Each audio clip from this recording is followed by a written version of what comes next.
Suscríbete al canal de YouTube de Radio Aijuna y activa la campanita para no perderte de nada. Bueno, en el comienzo de la jornada de hoy te destacamos 10 de diciembre, Día Internacional de los Derechos Humanos. El abordaje es infinito cuando pensamos esta jornada y este día. Y por otra parte tenemos la grata presencia de el tiempo dedicado para venir a charlar con nosotros, algunos temas de aquel contexto y de este contexto. A Alberto Derman era militante de una agrupación de izquierda. Ya nos va a afinar un poco también ese recorrido que tuvo su vida. Delegado sindical de Astillero Río Santiago, fue 2 veces detenido en la época de la dictadura, pasó por varios centros clandestinos de detención, estuvo detenido también, como se decía en su época, blanqueado en unidades penitenciarias, el blanqueo de los detenidos ilegales de aquellos años. También tuvo presencia con muchos compañeros, compañeras, parejas también en esas instancias de detención. Alberto, te agradecemos la visita aquí en Radio Aijuna, en Cruce la cadena conurbana de comunicación y cultura, el tiempo para charlar un rato. Bien, encantado de estar acá con ustedes. Vos sabés que pensaba, Alberto, un poco los contextos, ¿no? A veces hablar de derechos humanos hoy y en la década del 70 o en el 80 no es lo mismo, o sí. No. Hablar de una reforma laboral, por ejemplo, como la que se está discutiendo, y ya te pongo ahí en rol de delegado sindical. Y pensar también, qué pasa con los derechos humanos. Venimos charlándolo, el tema está presente, por cierto. Y en particular, creo que vamos a poner sobre la mesa algunos encuentros, algunas conversaciones en particular que tuviste vos en aquellos años, con apellidos que se repiten, ¿sí? Bueno, ¿qué se repite? En realidad, lo que se está repitiendo a nivel económico es conocido que esta política se ha puesto en práctica varias veces antes, ¿no? Uh-huh. Y en ese sentido no tienen absolutamente nada de original, nada de nuevo. Eso en cuanto a la política económica y a la situación social que estamos padeciendo en este momento, ¿no? En cuanto a los apellidos que se repiten, nos ha sorprendido de alguna manera la designación como ministro de Defensa del hijo de quien fuera el jefe del área operacional 113 uh-huh. en la época de la dictadura cívico-militar y eclesiástica de aquellos años. ¿Y por qué nos ha sorprendido? Porque, en primer lugar, hay que destacar de que hay otra realidad para muchos hijos de genocidas, ¿no? Ahí está en la historia de los desobedientes, por ejemplo, ¿no? De uh-huh. los hijos que han denunciado la actividad de sus padres, ¿no? Este no es el caso para nada, porque hay que decir que el padre del actual ministro de Defensa... los protagonistas, Carlo Alberto Presti hoy, claro, que está por asumir como ministro de Defensa, y su padre Carlos Alberto Presti. Exacto. Roque Presti, ¿no? Roque Presti. Fallecido en el 93. Exacto. Yo tuve un paso, esto ya es sabido, tuve un paso por un centro clandestino de detención, que es el que está acá en Quilmes, en el Pozo de Quilmes. Uh-huh. Luego para blanquearme, como decías vos anteriormente, me pasaron a la Comisaría Octava de La Plata, en 7 y 74.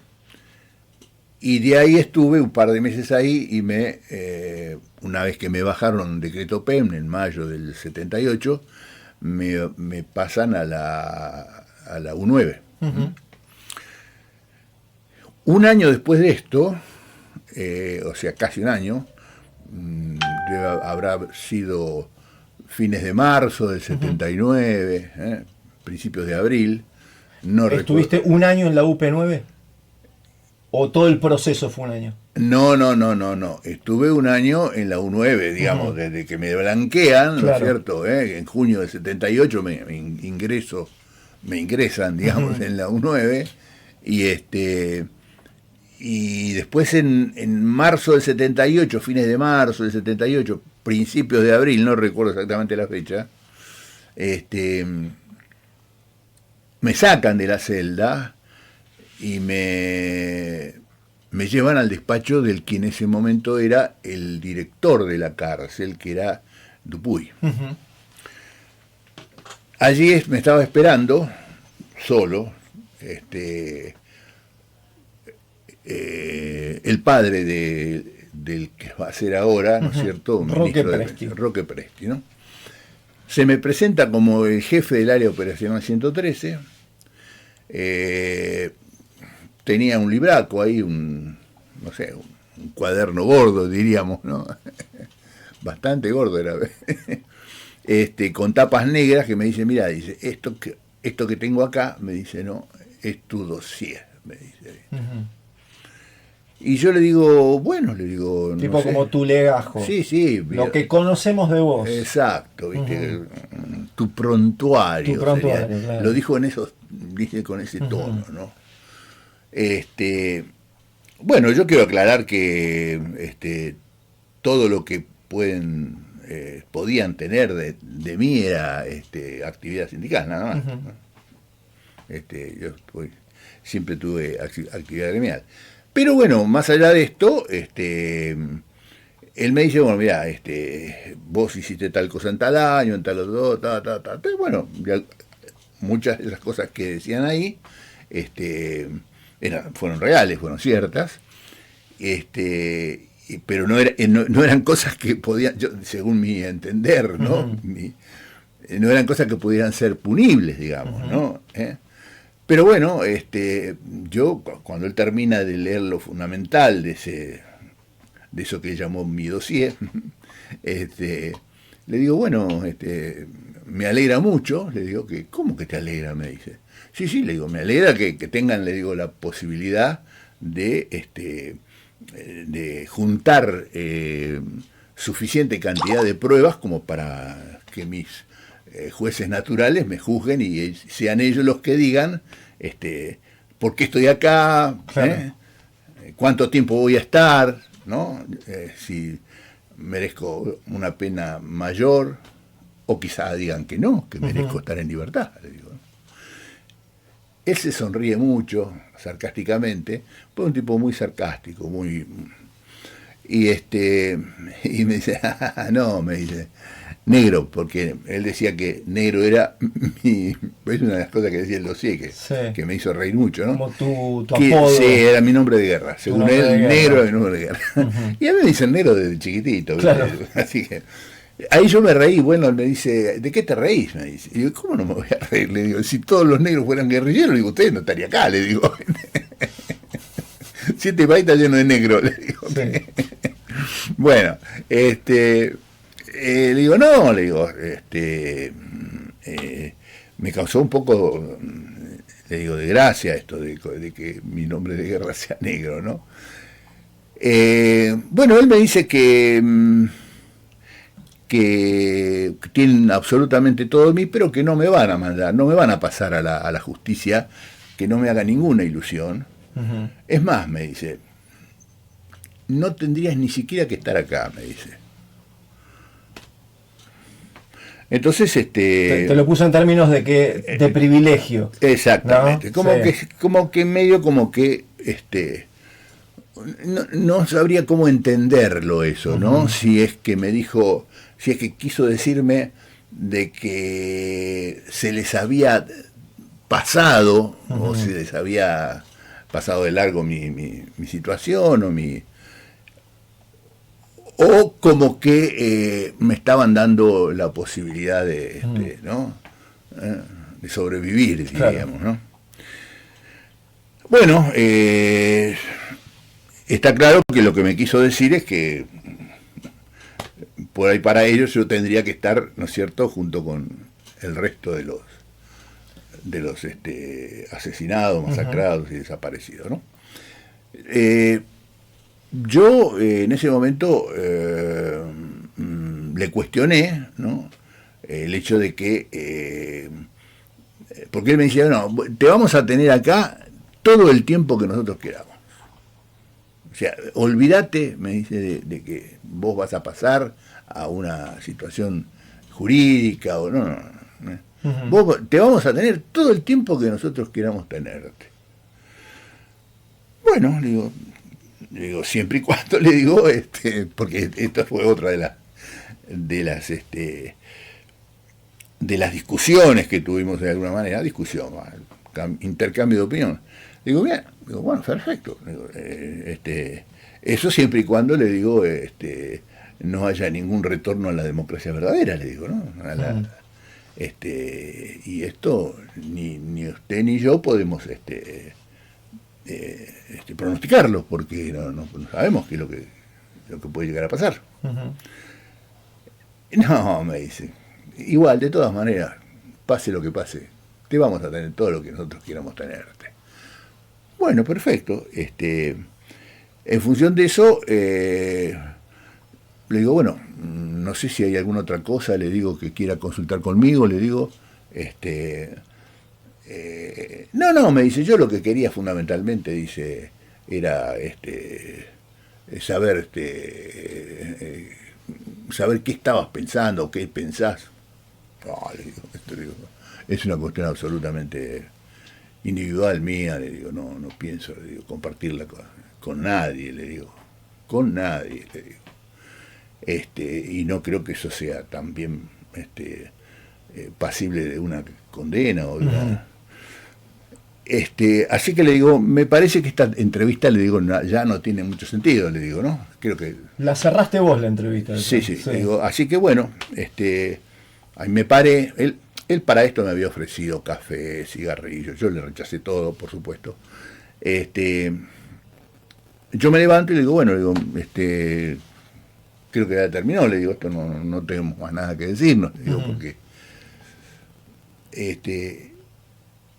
me levanto y voy caminando hacia la puerta del despacho donde estaban los dos guardias que me habían traído, los dos empleados penitenciarios que me habían sacado de la celda y me habían depositado ahí en el despacho de Dupuy. No estaba Dupuy, estábamos él, Presti y yo, solamente. La entrevista fueron ustedes dos. Exactamente. Sí.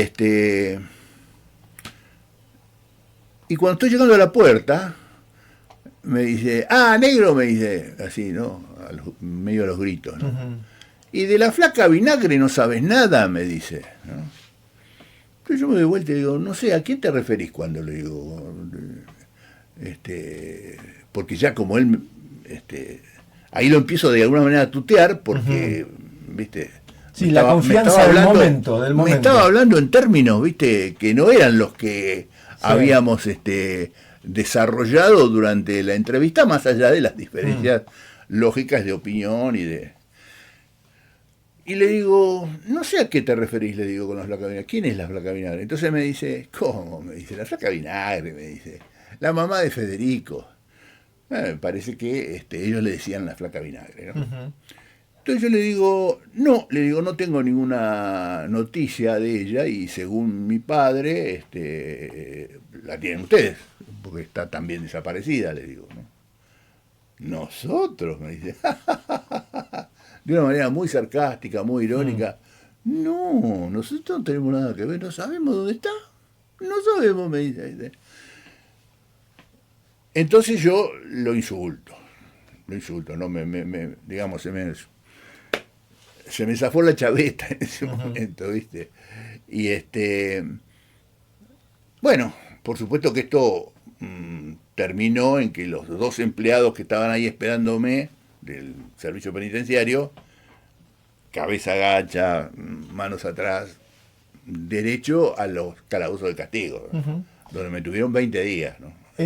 Alberto, vos cuando fuiste a esa reunión, ¿sabías que esas reuniones eran frecuentes entre otros detenidos con los cuales me imagino yo habrás podido dialogar también ya en esa etapa, o no? No. Estando en la unidad. No tenía absolutamente ¿Y posteriormente ninguna idea. conversaste con alguien que ha tenido entrevistas de estas características? Sí, pero nadie me comentó de que, o sea, yo tuve otras entrevistas con otros dignatarios de la dictadura, sobre todo en la U6, que me vinieron a visitar. Pero, y eso sí, bueno, hay, pero nadie me dijo que había tenido una entrevista con el jefe del área operacional 113. Porque en última instancia, en ese momento, el jefe del área operacional 113 quizá no fuera tan importante como, por ejemplo, el teniente coronel Gatica, que era el que me entrevistó en la U6, o es decir, esto cobra importancia a partir de que el hijo, claro, de alguna manera, es designado por este gobierno como ministro de Defensa, ¿no?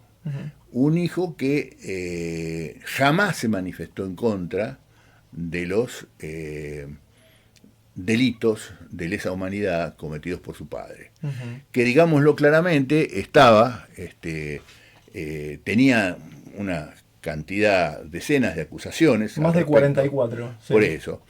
Y no fue, digamos, juzgado porque falleció. Claro.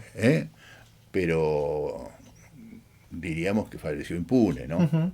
No, es que falleció impune, completamente. Por y eso. aparte de amplio accionar en democracia, en el repaso todos destacan, protagonismo en Semana Santa, Sí. levantamiento, ¿no? Cara pintada. Claro.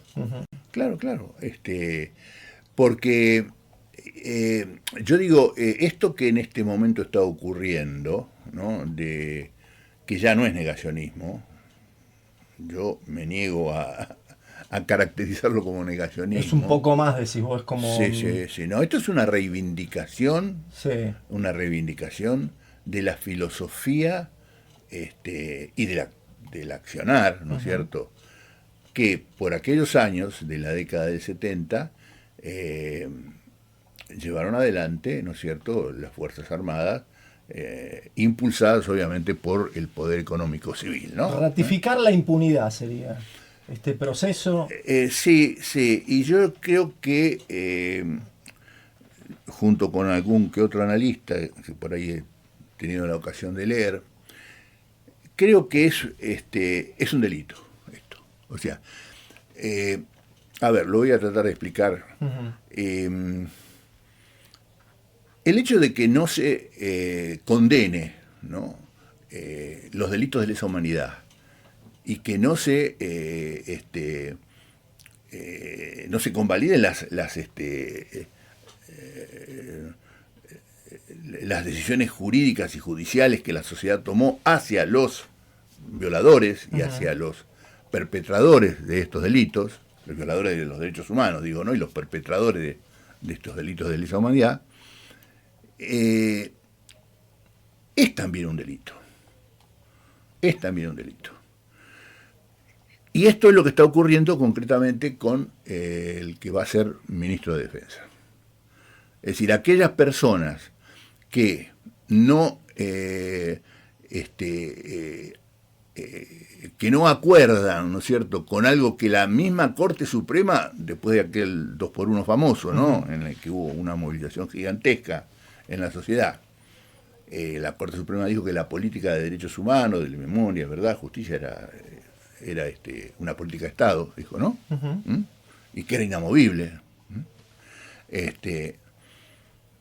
Bueno, esto no parece ser que sea así ahora, ¿no? Sobre todo cuando se designa a un hijo de un genocida, ¿no? Sí, no es un militar cualquiera. No es un... no es un cabo, no es un sargento, no es alguien que cumplía órdenes porque que podría haber estado, ¿no es cierto?, incurso en aquella famosa obediencia de vida que de alguna manera quiso o impuso el radicalismo, y que después, bueno, se derogó eso, ¿no? Pero digo, esto es un delito. Esto es un delito. Y el que comete un delito es un delincuente. A mí me parece de que yo lamento muchísimo de que la dirigencia política y social, pero fundamentalmente la política, ¿no?, haya permitido que esto ocurra, ¿no?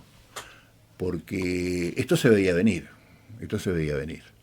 Yo recuerdo allá por el 2016, cuando, sí, 2016, los primeros meses del gobierno de Macri, que Macri empezó a hablar del curro de los derechos humanos y qué sé yo, y yo dije en un encuentro de compañeros que teníamos, por aquella época tenía una actividad bastante más intensa que ahora, porque bueno, ahora por razones de tiempo y de edad estoy un poco limitado, de que me parecía de que lo que querían restaurar era la filosofía, ¿no es cierto?, que las Fuerzas Armadas pretendieron que heredara la sociedad democrática allá por el año 83, cuando ellos, usted, me imagino que vos te acordarás,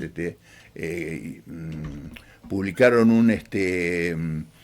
un documento en el cual decían de que no se debía revisar la historia, bla, bla, bla, y que eso estaba a tope, fenómeno, y que, viste, nadie lo tenía que Se podría pensar en términos del legado de la dictadura para la democracia, ¿no? Exactamente, ¿No? Eso era. Alberto, si te parece, seguimos con ese tema. Nos damos unos minutos. ¿Cómo no? Estaría bueno ir por ahí. Segundo tramo para charlar un rato con Alberto Derman. Nos ha visitado esta semana.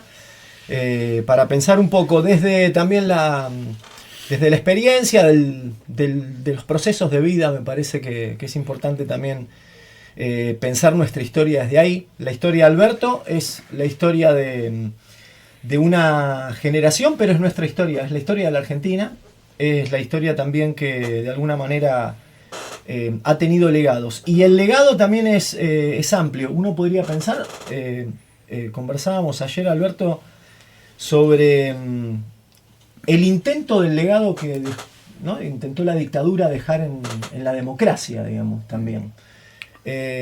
Algo de eso vos conectás con la actualidad, digamos, ¿no? Sí, porque esto que estamos viviendo ahora, que estamos padeciendo ahora, diríamos, tiene una génesis, ¿no? Y yo recuerdo que por allá por el año 2016, al poco tiempo de haber asumido Macri su gobierno, que empezó a hablar del curro de los derechos humanos, ya había toda una planificación estatal, una planificación gubernamental para denostar, ¿no?, los organismos de derechos humanos, y para cambiar esta política que según en algún momento la Corte había dicho que era una política de Estado, ¿no? Me refiero a la política de memoria, verdad, justicia, ¿no? Bueno, hoy en día directamente están queriendo revertir, ¿no es cierto?, revertir los juicios de lesa humanidad, están queriendo liberar a los genocidas, y están reivindicando, ya no negando, lo que pasó, digamos, el genocidio, el robo de niños y el asesinato de hombres y mujeres a mansalva por aquella época, ¿no? Sino que ahora lo que están haciendo directamente es reivindicando esa situación. Es una reivindicación que tiene que ver, me parece, con la necesidad en este momento de seguir aplicando esta política de ajuste tras ajuste, que todos sabemos que no va a poder sostenerse, porque ya no hay nada más para ajustar, ¿no? Y la crisis actual que está viviendo el imperialismo norteamericano directamente, que es una crisis también prácticamente muy profunda, hace que no pueda sostener este carry trade, ¿no es cierto?, de la política económica permanentemente, porque el carry trade, se están usando los dólares. ¿Por qué no se acumulan reservas? Porque se están usando los dólares para enjugar los gastos fijos del Estado. Algunos dicen que es un modelo básicamente que funciona con endeudamiento Únicamente. y que tiene sus límites, por cierto. Pero bueno, también los límites a veces dependen más de la estrategia geopolítica, ¿no?, de quien sostiene este tipo de gobierno, que de eso estamos hablando. Estados Unidos no va a poder seguir sosteniendo esto in eternum. Pero no va a dar cada 3 meses 20.000 millones de dólares, no va a ser así. Pero sí es verdad que ese piso, ese plafón de retroceder en materia de derechos humanos les permite también avanzar con otro tipo de derechos, ¿sí?, o sobre otro tipo de derechos. Sin duda. ¿No? Ese es como el piso que están tratando de sostener para avanzar absolutamente sobre los derechos de la ciudadanía. Absolutamente. De manera general, digo. Absolutamente. Están queriendo cambiar la Argentina, no quiero demeritar a ningún país, ¿viste? Pero estamos viviendo un proceso de transformación en el que nos quieren convertir, ¿no es cierto?, en uno de los peores países del África, por ejemplo, ¿no? Para no mencionar. ¿Y la agenda es restablecer los derechos humanos? ¿La agenda de derechos humanos es la bandera para...? Es una de las banderas, sin duda, sin duda. O sea, acá,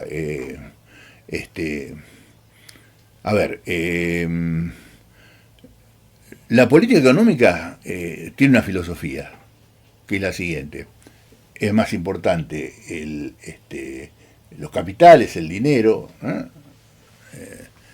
digamos, la realidad financiera, como dicen ellos, o del mercado, que la vida, ¿no? Y precisamente en el marco de esta filosofía, que coloca al dinero y a los capitales por encima de la vida, es que es imperioso, imperioso levantar en primer lugar los derechos humanos, porque defender la vida, en la palabra, ¿no? Que esto va mucho más allá de la cuestión de que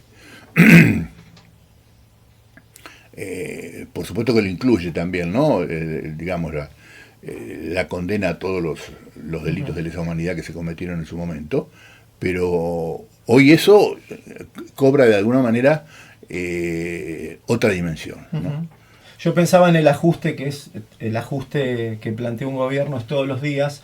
La defensa de la vida también es todos los días, porque se juega todo el tiempo en la subsistencia económica, en el acceso a la salud, a una mejor educación, a bajar la pobreza, a distribuir una redistribución de las riquezas. Se juega ahí todo el tiempo, ¿no?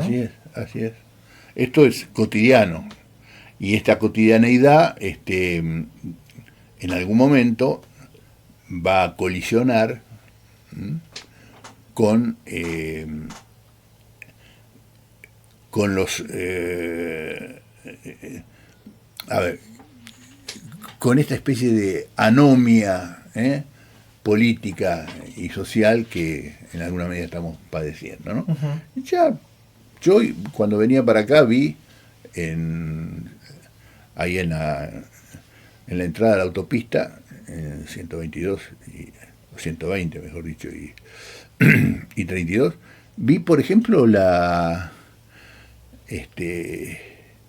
la gente reunida, muchísima gente, muchísimos con banderas de la UTE y de ATE, que estaban con los micros ya prácticamente subiéndose a los micros, pero muchísimo, muchísimo. Tan es así que había simplemente un cordón de efectivos policiales que obviamente no los podían reprimir porque no tenían, o sea, sabemos que las fuerzas represivas actúan cuando superan 10-1, al que tienen que reprimir. Claro.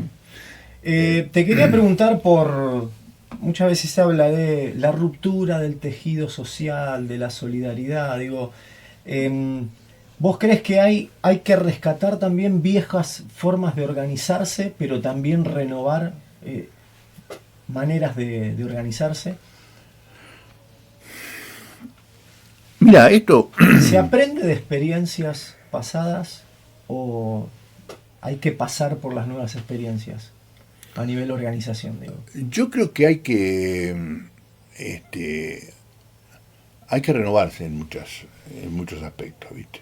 En primer lugar porque, digamos, los nuevos elementos o herramientas tecnológicas que tenemos hoy, o que tienen hoy los individuos en general, antes no existían, ¿viste? Totalmente. Entonces, bueno, si no Sí, sabemos... reconfiguraron nuestra manera de relacionarnos, ¿no? Exactamente. Nadie queda fuera de eso, ¿no? Exacto. Bueno, ya lo comprobaste. Sí. Suena, te llaman. Lamentablemente no veo, o sea, no quiero ser pesimista, al contrario, yo creo que más allá de las dificultades actuales, para las grandes mayorías argentinas el futuro es luminoso. Pero en este momento hay dificultades pero muy grandes que hay que superar. Y bueno, una de ellas es precisamente nuestra llegada a la posibilidad de organizarnos, ¿no es cierto?, a través precisamente de los nuevos medios tecnológicos que tenemos, ¿no? Las famosas redes sociales, que algunos le llaman antisociales.